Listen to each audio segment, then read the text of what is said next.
ချစ်မိတ်ဆွေများအားလုံးမင်္ဂလာပါဒီနေ့ကတော့ဆွစ်ဇာလန်ခီးစဉ်ကိုသွားခဲ့တဲ့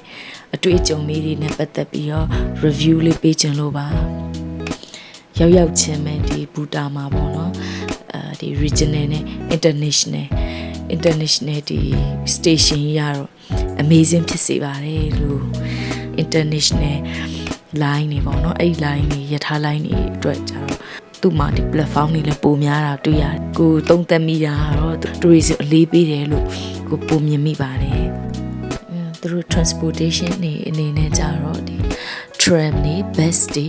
နောက်ပြီးမြေရောက်ရထားတွေပေါ့နော်အဲ့ဒါတွေနောက်ပြီးတော့နောက်သူတို့မှာ special တခုအနေနဲ့ ferry လည်းသုံးကြတယ်ဘာလို့လဲဆိုတော့သူတို့ကဒီ ride မြစ်ကြီးလား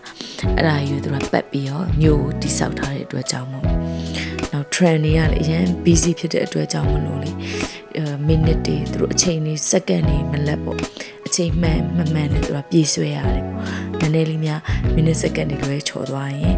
အကုန်လုံး jam ဖြစ်ကုန်မှာပေါ့နော်နောက်ပြီးတော့အထူးသဖြင့်သူတို့စီမှာ bus တဲ့ပေါ့နော် tram ကတော့အသုံးများတာကိုပို့ပြီးတော့တွေ့ရတယ်ပေါ့Zurich မြို့ရဲ့ landscape အနေနဲ့ဆိုရင်တော့သူကတောင်ပတ်လေဝိုင်းနေတာကွာမြို့ပြီးတော့ခါကျတော့အလယ်မှာလည်းမြစ်ကြီးကစီးစင်းနေတာဆိုတော့ view ကတော့ပြောကြမလို့အရင်ကလှပါတယ်ရှင်ferry စီးမယ်ဆိုလို့ရှိရင်လည်းနော်9 euro နဲ့မြို့တစ်ပတ်လုံးကို45မိနစ်လောက်စီးနိုင်မှာဖြစ်တဲ့အတွက်ကြောင့်ဒီ Zurich ကိုရောက်တဲ့သူတိုင်း ferry လေးစီးပြီးတော့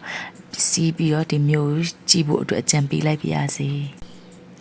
ဒီ ferry ရလွယ်လို့ပေါ့နော်တခြားသောဇိတ်တွေကတော့ဂျာမနီနဲ့ရှင်မဲ့ဆိုရင်တော့မှ double